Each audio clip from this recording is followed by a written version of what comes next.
Si Kuneho at si Pagong.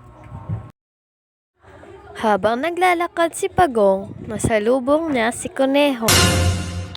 Palibhasang mabagal maglakad si Pagong, pangising-ngising sinabi ni Kuneho. Hoy Pagong, pagka-ikli-ikli naman yung mga paa mo. Pagkabagal-bagal mo maglakad, wala ka mararating yan.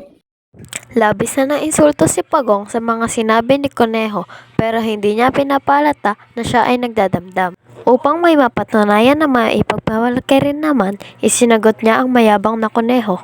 Kung gusto mo subukin ang aking kakayahan, bakit hindi natin idaan sa isang paligsahan?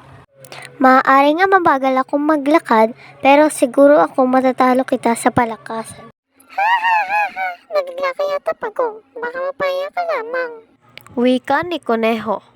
Pero sige, pagbibigyan kita. Anong paligsahan ang nais mo? Tanong ni Kuneho.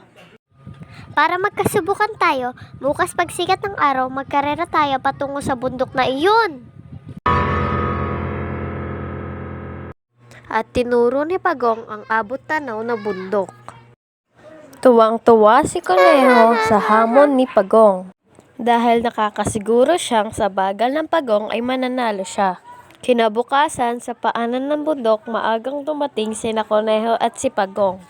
Pagong, hindi pa huli ang lahat. Bibigyan pa kita ng pagkakataon para isalba ang sarili mo sa kahihiyan. Pagmamalaki ni Kuneho. Ito lang ang masasabi ko, maaaring mabilis ka, subalit malakas naman ang aking resistensya. O siya, sige, umpisahan na natin to. Ikaw na ang magbilang bilang hudyat ng pasisimula. Baka sakaling kahit onte, magkaroon ka ng tsansa ng manalo. Ha!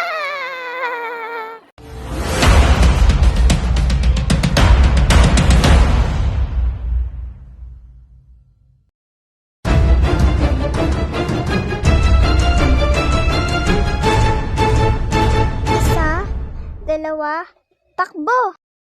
Magkasabay ngang tumakbo ang dalawa. Mabilis na nagpalundag-lundag si Kuneho. Habang papalayo siya, hindi niya pa rin nakikita si Pagong. Kaya't napagpasya niya muna magpahinga. Dahil alam niya namang si Pagong ay mabagal maglakad.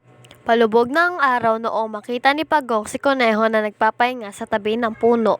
Nagising si Kuneho at nakita niya si Pagong na malapit na sa bundok. Nagmadali tumakbo si Kuneho dahil nakita niya si Pagong na malapit nang matungtong ang bundok. Hala, paano na ito? Naabutan na niya ako. Nagmadaling tumakbo si Kuneho, ngunit hindi niya na rin ito naabutan. At tuluyan na ngang nanalo si Pagong.